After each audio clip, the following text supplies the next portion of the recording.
First of all, we couldn't do what we wanted to do over the weekend because of the rain and all that other stuff. But then the Knicks basically imploded. Yeah. The Yankees have imploded.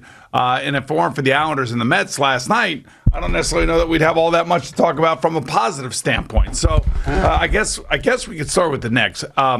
Before this series started, I said that the Knicks collectively would have to play defense against Trae Young. And they would have to do it in waves. There wasn't one person on their team that could cover him one-on-one for the entire game. There's just no way. I mean, he's just too quick of a cat, and he's too good with the basketball. And he sees things that very few people see on the basketball court. Plus, he's a scorer. He can shoot and get to the line. We know all these things. This was all in the scouting report before it started. And Tom Thibodeau, in my humble estimation, he panicked. He went away from what he had been doing all year long, and I know that Knicks fans out there are not big Elfrid Payton fans, but Elfrid Payton was a part of this team. Elfrid Payton was a part of eating up some minutes. Elfrid Payton was defense. Elfrid Payton, I know, was not an offensive stalwart towards the end of the year, and the team became a little bit lackadaisical on offense when he was on the court. But once you change that dynamic, and then, of course, Nerlens Noel gets hurt, and then he's no longer starting, and you start Taj Gibson, you are asking your older players to play extended minutes. You are then asking other players now to chime in and try to play defense on Trae Young. And then on top of all of that, your best player becomes almost your worst player. And he's shooting like it's John Starks' seventh game against the Houston Rockets in the 94 finals. I mean, it just keeps shooting and keeps shooting and keeps shooting. And then it becomes like ISO mellow ball. And it's almost as if Tom Thibodeau says, give the ball to Julius Randle no matter what, and we're just going to see what happens.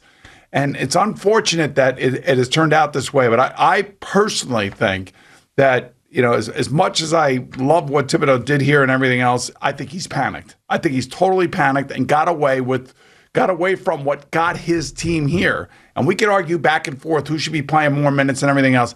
It is obvious that on your offensive end, you are being adversely affected by trying to stop Trae Young on the defensive end. And players are wearing down late in games.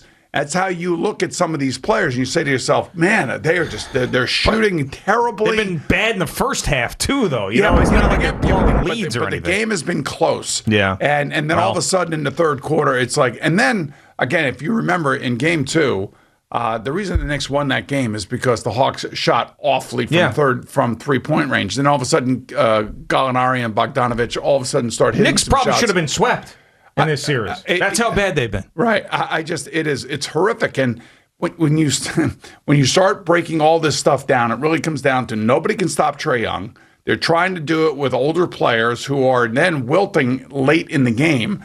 And of course, let's face it, the most improved player has become the worst player in the playoffs. I don't care what anybody. The turnovers are maddening. Yeah. That's the other part of it. The missed shots are one thing.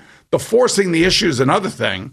But the turnovers that are coming along with all these missed shots are just, it's mind-numbing because you're saying, okay, that's the Atlanta Hawks. They're a good team or they wouldn't be in the playoffs.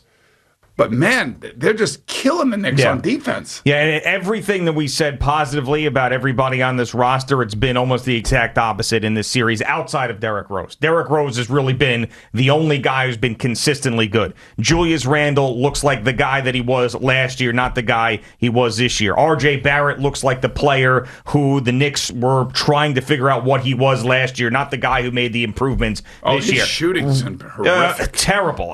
Reggie Bullock looks like the sort of also ran, gone to a million organizations type of guy that he was prior to getting here. I mean, it's just all of these guys. Alec Burks had that great game 1, and that performance ended up being wasted in that loss, and now he's turned into a guy who is just taking a bunch of terrible shots, missing most of them. But you know why? Because the rotation's messed up. Everybody's screwed up. You got 2 guys starting that hadn't been starting late in the season, and you're right. Derrick Rose has been phenomenal. But every time they need a basket, he gets it, but he's the only guy doing it. Yeah, but let's face it, 2 years from now, is he on the team? Of course not, no. 2 years from now the question, honestly, the question really is, and I know Julius Randle carried the team, and to the playoffs, that it's been great, and the pride is back, in New York, and it feels good to see the team actually in the playoffs. But you know this, anytime your team is in the playoffs, when they lose the game, the cut is deeper, and you become more frustrated by the performance as you watch it. The other thing too, after game 2, I told you, look who's on the court at the end of the game. These are all the veterans that are on this team that, unfortunately, they'll never win a championship together simply because they don't have James Harden, they don't have Kevin Durant, they don't have Kyrie Irving. Well, a championship's a different thing than what we were expecting, but we did expect a better effort than this, Well, it's not that the effort's not there. The effort is there. I'm not sitting here saying that they're not trying. They're trying. Yeah. But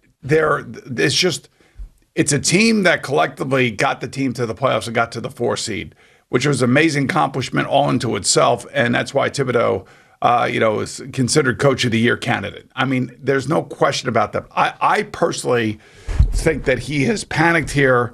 Maybe the Nerlens Noel, kind of injury thing, kind of forced Taj Gibson into the starting role. That was the bench that came off the those are the guys that came off the bench that ignited the team and brought energy to the team. And they had a good, solid second group. And now all of a sudden, I got to start Derrick Rose because we got to get offense. I mean, to me, if you could stay within 7 to 10 points at the end of the first half and limit the minutes of the key guys down the end of the game, then this is how you would have a chance to win with this team. Because this team is an older team. The young guys now, when Obi Toppin and Emmanuel quickly get into the game, it's helter-skelter. It's all over the place. But this is sort of almost the best that Toppin's looked all year. Like, I'll give him credit. But he's had that terrible air ball. But still, they're all over the place. Yeah. I mean, they're flying all over the place. They're jumping at every, little fake. How many times has a Knicks player gone flying past the guy that's getting ready to shoot? Sure. And then the guy holds the ball, and then he has a wide-open 3.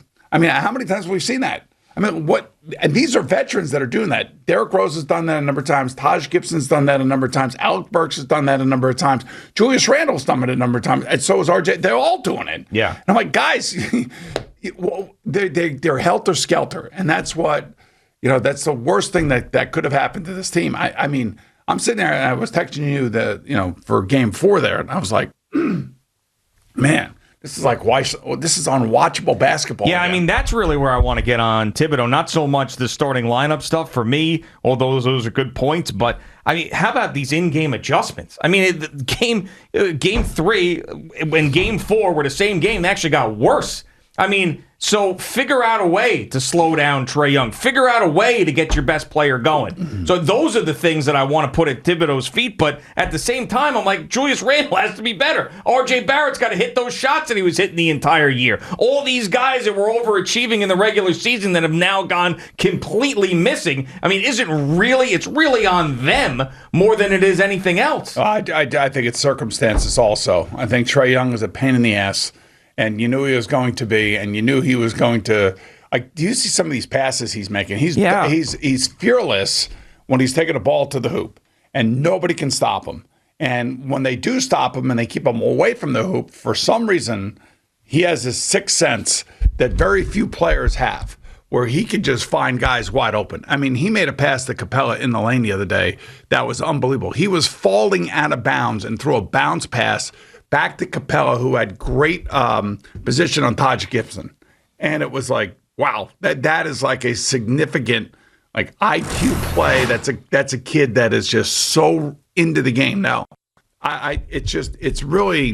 It's disheartening, honestly. It really is. And I'm glad we sent Zoo, and I'm glad Zoo had a great time. I couldn't send enough text back to me, and I'm like, oh, still the entire weekend. Yeah, but it's great. It was fun. Well, and I appreciate everything that he did. He is not the Malloy. He's not the mush. No. He loves the Knicks. And, he wanted to be there to see something special, and unfortunately it didn't turn out that well for him or for any of us, but certainly not his fault. No, it's not. Of course, we joke about that. People joke about that, but it's not his fault. We understand.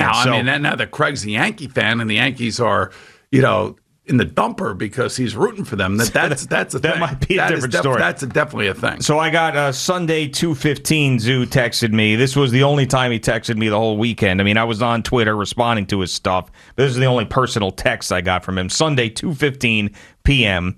We got the boot from the owner's lounge because I had my Knicks shirt on. Yeah.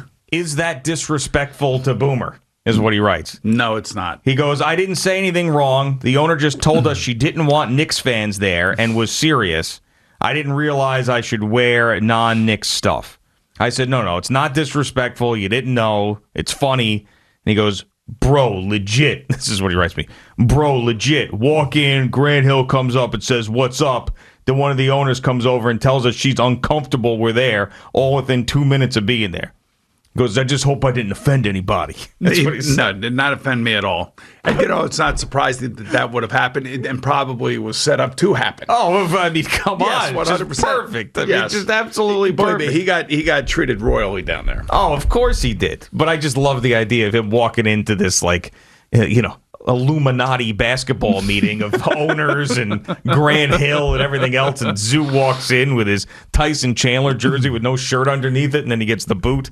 He made it back alive, though. That's good. That is good. There was a line on that, that's for sure. So what do you expect tonight? Because right now, I mean, the way that these last two games have gone, I don't want to say they've completely lost the faith, but, I mean, it just feels to me, I'm just going to be waiting tonight till they're down 13-14 again. It's one of those things where, like, they hang in, then they miss a bunch of shots, then the Hawks start hitting their threes, the Knicks can't keep up, then they're down 14, and then that's that. That's what it feels like. Well, I mean, if there is one criticism that Tom Thibodeau has, and it's been with him wherever he's been as a head coach, is that he rides his horses, and he rides them all the way through the game, and we are seeing the effects of that, especially now with an older team. I'm sorry, it's obvious. But it just happened in the playoffs. That's the thing. It never happened. So he panicked. Why again?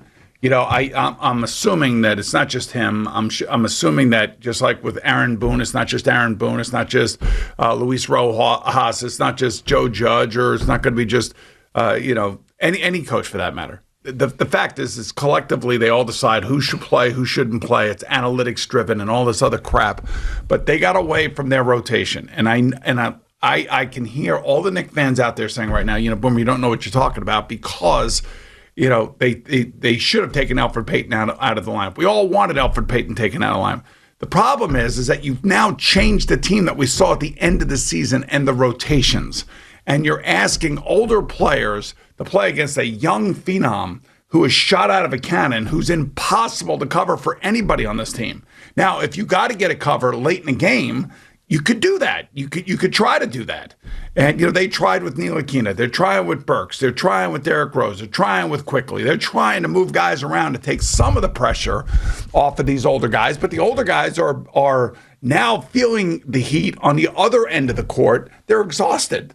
They're exhausted because they're running all over after this kid. And by the way, Nate McMillan has been great as a coach in this particular series because he got drilled after game 2 for not putting Trae Young back in the game. Yep. And they could have easily won that game too, by the way. But now, since then, those 2 games down in Atlanta, his defense has basically shut down Julius Randle. Oh, yeah. Julius Randle and R.J. Barrett have been completely awful. They have been awful in this series. And I know that this has been a fun year and all the good stuff that we have talked about, but to end this way, and I hope it does not in 5 games, and I hope they don't lose at the Garden. They won't tonight. They'll come out and play. I had so much confidence in Game 4 they were going to come out, especially with the way Game 3 ended. They were getting a little testy with one another. I said, this team's going to come out, and they're going to tie this series up, and they'll come back 2-2 Game 5 at the Garden, and it was worse. I mean, they're down to over 20 points for a lot of the second half. I will say this, though. You could say whatever you want about the Knicks. There's nothing like playoff hockey. I swear to God. And we'll get to that coming up in a little bit. Thank you for watching. Please like, comment, and subscribe. And don't forget to hit the red bell so you're notified when we have new content.